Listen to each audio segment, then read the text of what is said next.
안녕하세요. 김동섭입니다. 8월 8일 아침 시작하도록 하겠습니다.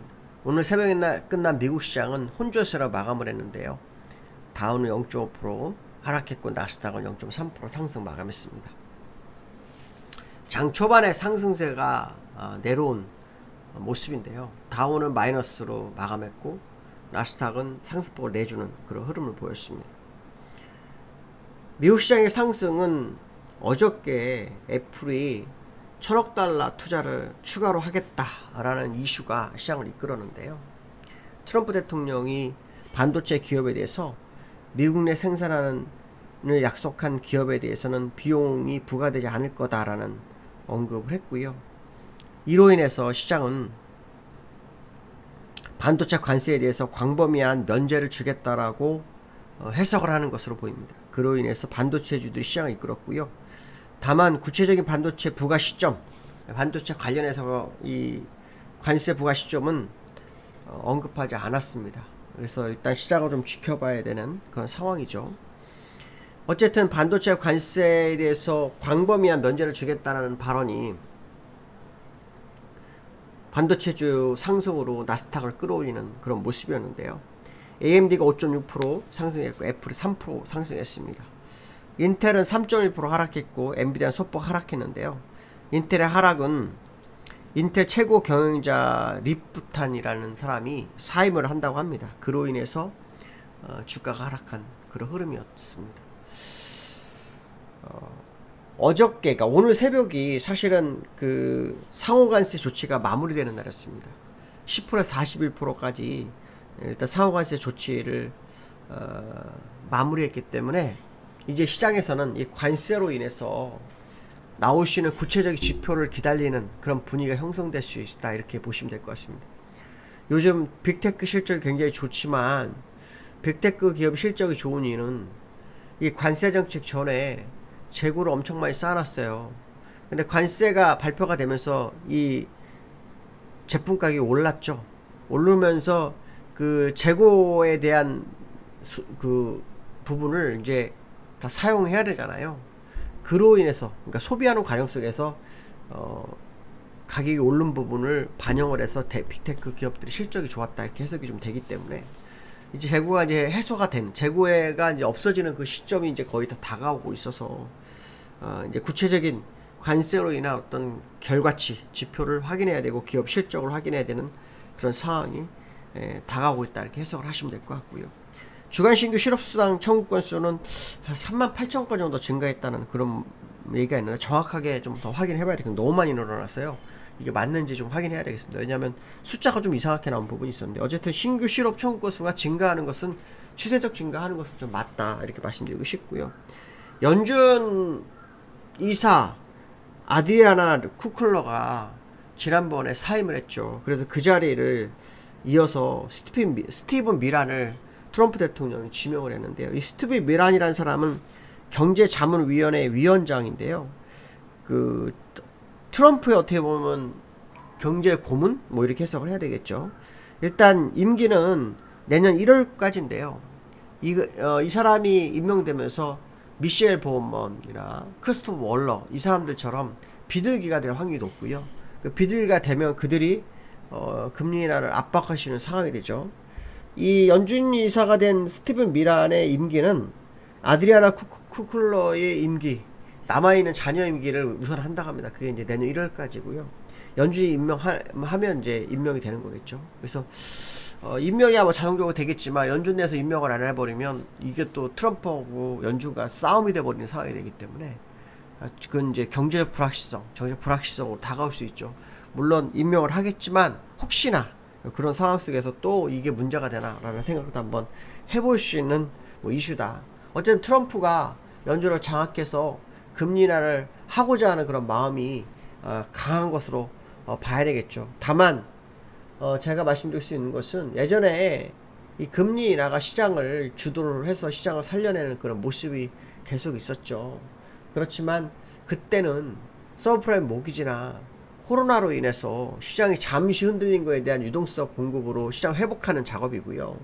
지금은 기업이 그러니까 금융권이라든가 이런 거에 대한 문제를 해소하는 과정 속에서 금리가 필요했던 거고, 지금은 기업에 대한 부분이기 때문에 기업이 제품에 필요한 원자재 가격이 올라서, 그것이 관세로 인해서 올라서 제품 가격이 오를 수밖에 없는 상황이라면, 물론 미국 내 생산하는 것은 뭐 어느 정도 유지가 되겠죠.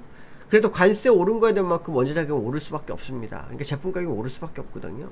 그로 인해서 생산이 줄어들고 소비가 줄어들게 되면 고용이 줄어요.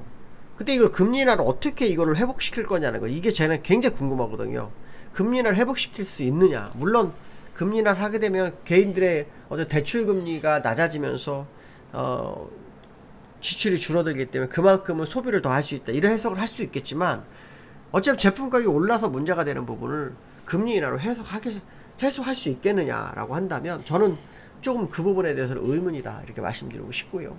나스닥과 다우의 흐름을 보시면 다우는 또 0.5%, 그러니까 올라가다 또 밀려버렸죠. 장 초반에는 0.69%까지 갔었어요. 그러다가 밀려서, 그러니까 고점 대비 1%가 밀린 격이다, 이렇게 보시면 되겠죠. 그래서 이렇게 쭉 밀리는 흐름이었고요. 나스닥은 장 초반에 1% 올랐다가 마이너스 0.37%가 1.4% 정도 고점 대비 밀렸다가 0.3% 정도 상승으로 마감했습니다. 네, 분봉을 한번 볼까요? 분봉을 보면 마지막 1분봉 보시면 돼. 이 마지막에 올라온 거죠. 그러니까 마지막에 좀 올라온 케이스네요. 그렇죠? 분봉을 보시면 1분봉을 보면은 3분봉을 보시면 마지막에 좀 올라와준, 그러니까 장 초반에 쭉 총반에서 주반까지 밀렸다가 좀 올라온 그런 모습을 좀 가지고 있네요.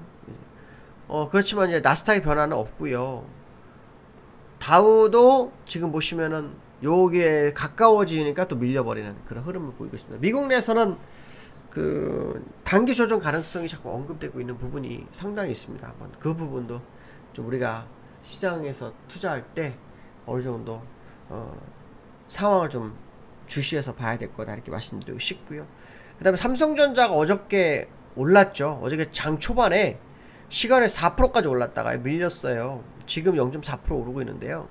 삼성전자가 요즘 오르는 이유는 두 가지 이슈입니다. 파운드리 관련해서. 첫 번째는 뭐냐면, 지난번 테슬라가 165억 달러, 그쵸? 165억 달러의 공급 계약을 맺었죠. 그래서 추가로 더 늘어날 거다라는 언급을 하면서 일론 머스크가, 그러면서 삼성전자가 올랐고요. 두 번째로는 어저께 애플 1,000억 달러 투자가 이 삼성전자 영향을 미쳤다고 합니다. 애플 1,000억 달러 투자하면서 텍사스 오스틴에 있는 펩 공장에서요, 이 애플 관련해서 신제품 칩을 만든다고 합니다. 되게 중요한 것은 뭐냐면, 미국에 있는 기업들이 TSMC가 1위잖아요, 파운드리 쪽에서. 근데 TSMC를 선택하지 않았다는 겁니다.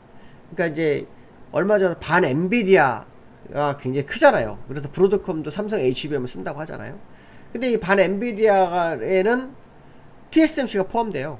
TSMC가. 왜냐면 그 엔비디아의 젠스롱이라는 대만 사람이라 TSMC 자주 가죠. 그러면 대만 TSMC를 막 키워주는 그런 상황이 됐기 때문에 이게 견제구가 들어가는 거라고 보시면 될 것 같습니다. 견제구. 거기에 상대적 수혜가 좀 오는 삼성전자의 흐름, 뭐 이렇게 해석하시면 되겠죠.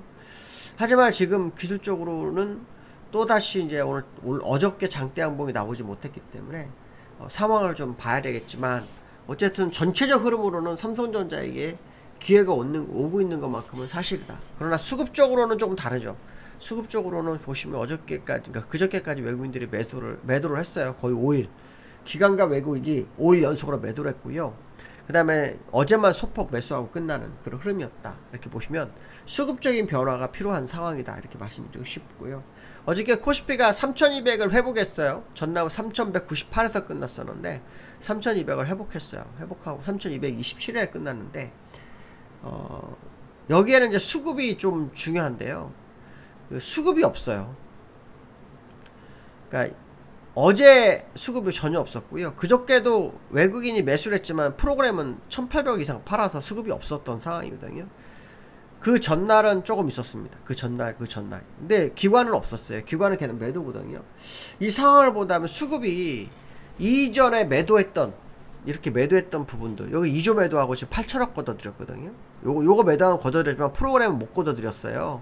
오히려 프로그램 매도 중이거든요. 이 부분을 보면 수급적으로 맞지가 않습니다. 수급적으로 맞지 않기 때문에 이 수급이 따라와 주는 지가 중요합니다. 수급이 못 따라오고 이렇게 찔끔찔끔 올라오는 것이 결국 시장에는 도움이 되지 않습니다. 어쩌면 이게 이제 분산, 지난번 고점에서 팔지 못한, 얼마 전에 3288 팔지 못한 누군가가 걷어올려서 파는 과정일 수도 있거든요. 그러니까 그런 부분도 생길 수 있습니다. 그래서 수급이 맞아야만이 되는데 수급이 전혀 맞지 않는 그런 흐름이 있는 것만큼은 사실이다, 이렇게 해석을 해야 될 것 같습니다. 오늘 여기까지 하겠습니다. 감사합니다.